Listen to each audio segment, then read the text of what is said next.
வணக்கம். பல்வேறு ஐஏஎஸ் அதிகாரிகளும் தற்பொழுது தொடர்ந்து பணியிட மாற்றம் செய்யப்பட்டு வருகிறார்கள்.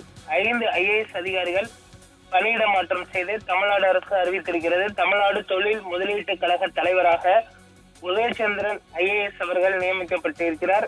கடந்த திமுக ஆட்சியில் நிதித்துறை செயலாளராக இருந்தவர் உதயச்சந்திரன். முன்னாள் முதல்வர் மு.க. ஸ்டாலின் அவர்களுக்கு மிகவும் நெருக்கமாக இருந்தவர் உதயச்சந்திரன். தற்பொழுது அவர் பணியிட மாற்றம் செய்யப்பட்டு தமிழ்நாடு தொழில் முதலீட்டு கழக தலைவராக நியமிக்கப்பட்டிருக்கிறார். சுகாதாரத்துறை செயலாளராக செந்தில்குமார் தற்பொழுது முதல்வர் அவர்களுடைய தனி செயலாளராக நியமிக்கப்பட்டிருக்கக்கூடிய நிலையில் தற்பொழுது புதிய சுகாதாரத்துறை செயலாளராக தாரேஸ் அகமது நியமிக்கப்பட்டிருக்கிறார். கால்நடைத்துறை செயலாளராக அனுஜார்ஜ் அவர்கள் நியமிக்கப்பட்டிருக்கிறார்.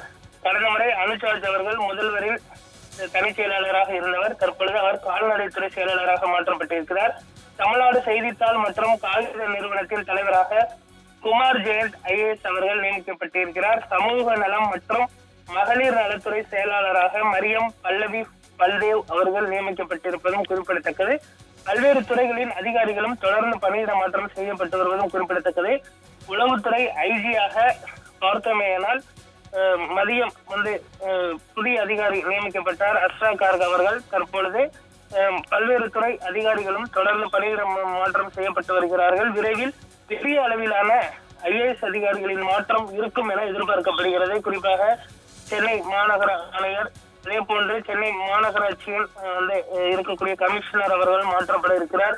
அதே போன்று ராதாகிருஷ்ணன் ஐஏஎஸ் உள்ளிட்டவர்களுக்கும் ககன்தீப் சிங் பேடி உள்ளிட்டோருக்கும் புதிய பொறுப்புகள் வழங்கப்பட இருக்கிறது. அமுதா ஐஏஎஸ் கடந்த திமுக ஆட்சியில் மிகவும் அதிகாரம் வாய்ந்த பதவியில் இருந்தவர் அமுதா ஐஏஎஸ்.